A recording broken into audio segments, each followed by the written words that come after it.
Bismillahirrahmanirrahim. Assalamualaikum warahmatullahi wabarakatuh. Kami dari kelompok 2 akan membacakan presentasi kami analisis SWOT pada Bank Sentral Asia. Kami terdiri dari Taufik, saya sendiri Niana Pitasari, dan Sinta Oktaviani.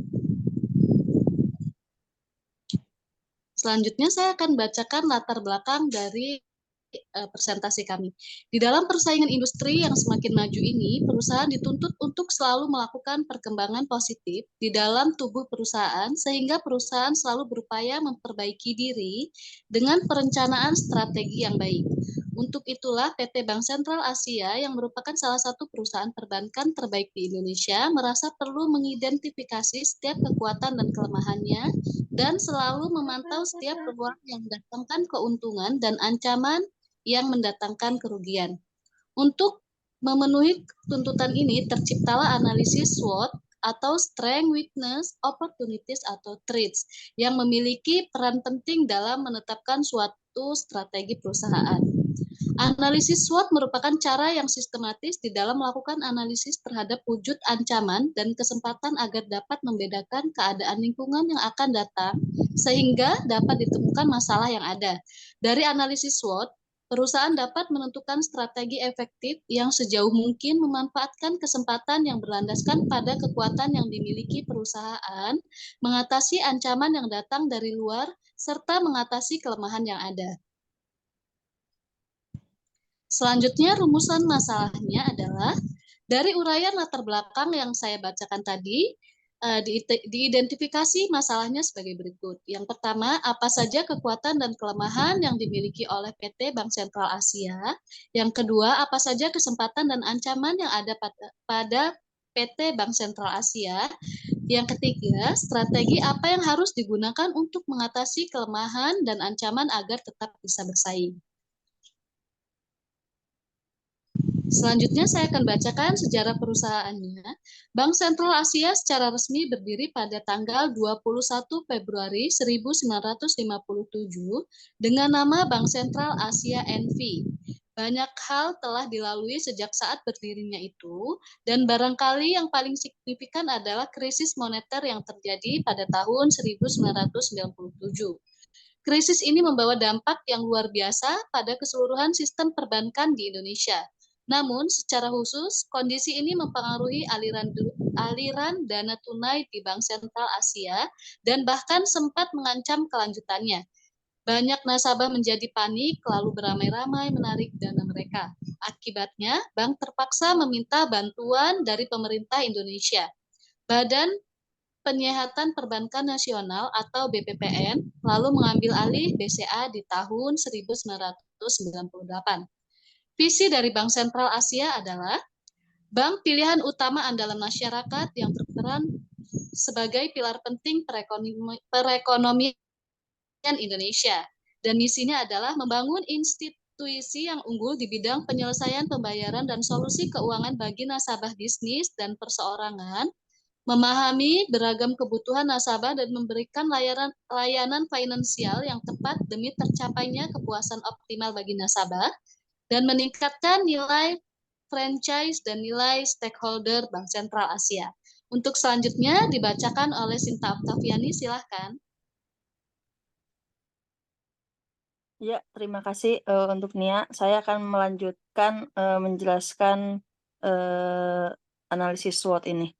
Penerapan bauran pemasaran pada produk dan jasa di PT Bank Sentral Asia ada 6. Yang pertama, produk, price, promotion, place, people, dan proses. Di sini ada analisis internal dan eksternal perusahaan. Ada prestasi, ada struktur organisasi Bank Sentral Asia, ada pesaing, ada tekanan dari produk keuangan lainnya, dan tekanan dari nasabah. Di sini juga ada analisis SWOT yang pada Bank Sentral Asia. Di sini ada kekuatan atau strength merupakan hal-hal yang dapat menjadi kekuatan yang dimiliki oleh perusahaan biasanya berwujud sumber daya yang dimiliki oleh perusahaan, baik sumber daya manusia maupun sumber daya lainnya, termasuk di dalamnya tenaga kerja, goodwill, modal, mesin, dan sebagainya. Kekuatan yang dieksploitasi untuk meminimumkan ancaman ataupun menghilangkan dampak yang diakibatkan oleh ancaman lingkungan. Kekuatan usaha ini dapat dikontrol dan diawasi untuk kepentingan atau pengembangan perusahaan. Kekuatan ini bersumber dari perusahaan sehingga penggunanya memungkinkan untuk direncanakan maupun dijadwalkan. Pada Bank Sentral Asia, kekuatan terletak pada yang pertama menjadi pelopor dari infrastruktur pendukung nasional payment system yang sulit tersaing oleh kompetitornya. Yang kedua, menjadi bank pertama di Indonesia yang melakukan proses edukasi sistematis dalam pemakaian layanan ATM dan internet banking. Yang ketiga, posisi Bank Sentral Asia sebagai standar center dari bank-bank pesaing lain, bukan hanya di produk layanan, tetapi untuk penambahan jenis elektronik delivery channel yang menjadi benchmark bagi para pesaing. Yang keempat, Bank Sentral Asia sudah dikenal reputasinya di dalam dan di luar negeri, sehingga bank yang selalu mengambil keputusan tepat dan penilaian teknologi dalam waktu penerapannya. Yang kelima, tim manajemen yang sangat profesional yang selalu mengikut kebijakan dan regulasi perbankan nasional dan internasional. Yang keenam, sumber daya manusia yang terlatih baik berorientasi pada pelayanan bagi nasabah. Yang ketujuh, rangkaian produk dan jasa yang inovatif dan memenuhi kebutuhan yang aktual. Yang kedelapan, pemanfaatan teknologi paling mutakhir secara tepar. Yang kesembilan, upaya yang terus-menerus dalam mempertahankan tingkat pengamanan perbankan yang paling tinggi. Yang kesepuluh, jaringan yang luar dari kantor cabang dan kantor cabang pembantu di seluruh Indonesia. Selanjutnya, di sini ada kelemahannya. Merupakan segala sesuatu yang menjadi kelemahan atau kendala-kendala yang menyebabkan perusahaan sulit untuk berkembang dan meningkatkan kinerja perusahaannya.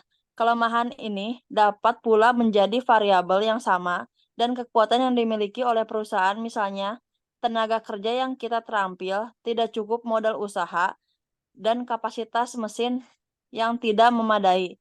Seperti halnya, kekuatan kelemahan ini juga berasal dari perusahaan atau dapat dikatakan suatu yang dibutuhkan untuk pengembangan perusahaan, namun tidak dimiliki atau satu kurang kapasitasnya. Karena berada di dalam perusahaan, maka kelemahan ini dapat ditekan sehingga dari luar tidak nampak sebagai kelemahan. Kelemahan pada Bank Sentral Asia yaitu yang pertama, layanan perbankan Bank Sentral Asia yang selalu mengikuti perkembangan teknologi informasi masih perlu disempurnakan untuk mengurangi rasa ketidaknyamanan daripada nasabah. Yang kedua, konsentrasi alokasi kredit Bank Sentral Asia lebih terfokus pada korporasi perusahaan menengah ke atas, sehingga sangat rawan terhadap kemungkinan kredit macet ketika iklim ekonomi yang krisis dan nilai tukar mata uang yang fluktuatif. Yang ketiga, Bank Sentral Asia belum menjadi bank pilihan utama bagi sebagian masyarakat Indonesia yang mampu mengakomodasi sebagai besar kebutuhan mereka akan layanan perbankan. Selanjutnya akan dijelaskan oleh Taufik.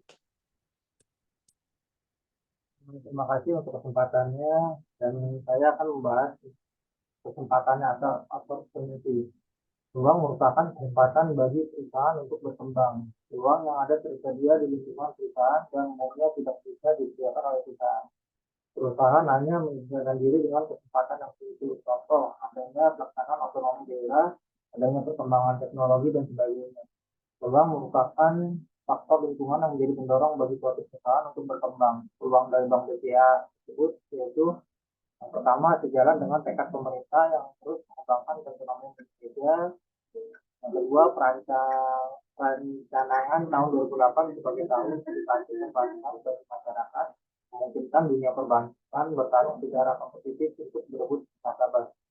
Yang ketiga, kecenderungan pola hidup masyarakat yang konsumtif merupakan salah satu peluang yang perlu dicermati untuk meningkatkan jenis produk jasa kredit perbankan dan kualitas pelayanan bagi nasabah. Yang keempat, kecepatan kemajuan teknologi informasi sangat mendukung komitmen BCA untuk mempermudah pelayanan demi meningkatkan kepuasan nasabah. Lalu di sini juga ada hambatannya atau threat. Ancaman adalah suatu situasi yang dapat mengurangi kemampuan bisnis atau perusahaan untuk melindungi dan memperbaiki kedudukan kompetitifnya dalam pasar. Ancaman termasuk dalam variabel yang juga tidak dapat diciptakan oleh perusahaan. Selain itu, ancaman ini pun tidak dapat pula dihilangkan, namun dapat diperkecil intensitasnya untuk muncul. Contoh, kurang konsistennya kebijakan pemerintah pusat, terbatasnya keuangan daerah, maksudnya perusahaan besar sebagai bersaing, terbatasnya bahan baku industri, kebijakan otonomi daerah yang berlebihan dan faktor-faktor ancaman pada Bank BCA adalah yang pertama, perkembangan dunia bisnis semakin kompleks dengan tingkat persaingan yang tinggi di tengah kondisi perekonomian Indonesia yang terus bergejolak dan tingkat inflasi yang cukup tinggi. Kedua, masyarakat cenderung meminati layanan perbankan yang simpel dan menawarkan berbagai macam fleksibilitas serta berbagai macam hadiah yang menggiurkan. Ketiga, tingkat inflasi yang terus meningkat mengurangi minat masyarakat untuk menyimpan uang di bank.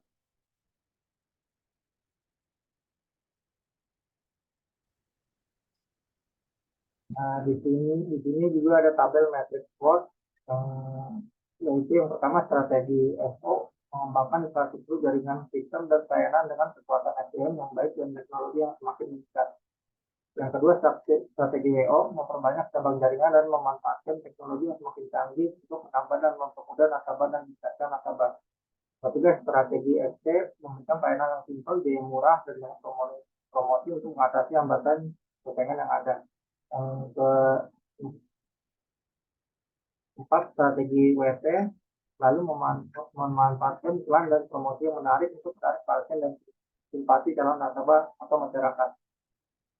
Jadi untuk kesimpulan analisa SWOT pada Bank BCA, kita mendapati 3 kesimpulan. Yang pertama yaitu BCA mengadopsi praktik tata kelola perusahaan terbaik yang merupakan fondasi dari bisnis yang transparan dan sehat.